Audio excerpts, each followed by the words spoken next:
At last he saw a smart little green engine with 4 wheels. That's the one, he thought. If I choose you, will you work hard?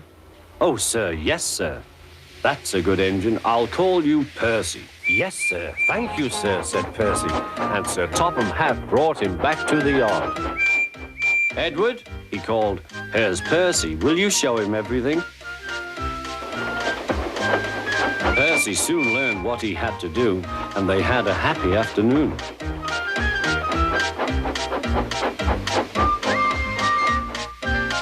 Then Henry came by, hissing as usual. Shee! Went Percy. Henry jumped and ran back to the shed.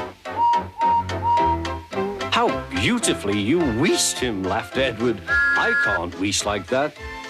Oh, said Percy, that's nothing. You should hear them in the workshop. You have to wheesh loudly to make yourself heard. Next morning, Thomas arrived. Sir Topham Hatt sent for me. I expect he wants help, he said to Edward. Shh, shh. Here he comes, replied Edward. Well done, Thomas. You've been quick. Listen, Henry, Gordon, and James are sulking. They say they won't shunt like little tank engines. So I have shut them up, and I want you both to run the line for a while. Little tank engines, indeed, snorted Thomas. We'll show them. And Percy will help too. Oh, sir, yes, sir, please, sir, answered Percy. Edward and Thomas worked the main line, greeting each other as they passed by. Percy puffed along the branch line. Thomas was anxious about Annie and Clarabel, but both driver and conductor promised to take care of them. There were fewer trains, but the passengers didn't mind. They knew the 3 other engines were having a lesson. Gordon, James, and Henry were cold, lonely, and miserable. They wished now they hadn't been so silly.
Sir Topham Hatt works his engines hard, but they are very proud when he calls them really useful.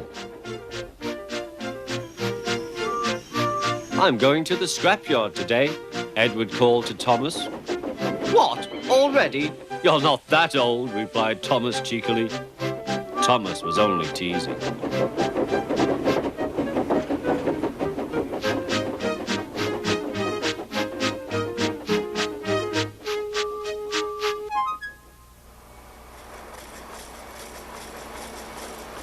The scrapyard is full of rusty old parts and machinery.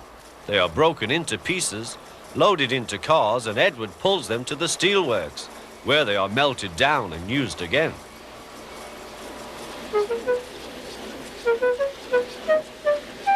Today, there was a surprise waiting for Edward in the yard. It was a traction engine. Hello, said Edward. You're not broken and rusty. What are you doing here? I'm Trevor. They're going to break me up next week. What a shame, said Edward. My driver says I only need some paint, polish and oil to be as good as new. But my owner says I'm old-fashioned. Edward snorted. People say I'm old-fashioned, but I don't care. Sir Topham Hatt says I'm a useful engine. What work did you do? My owner would send us from farm to farm. We threshed corn, hauled logs, and did lots of other work. The children loved to see us. Trevor shut his eyes, remembering. Oh, yes, I like children. Edward set off for the station.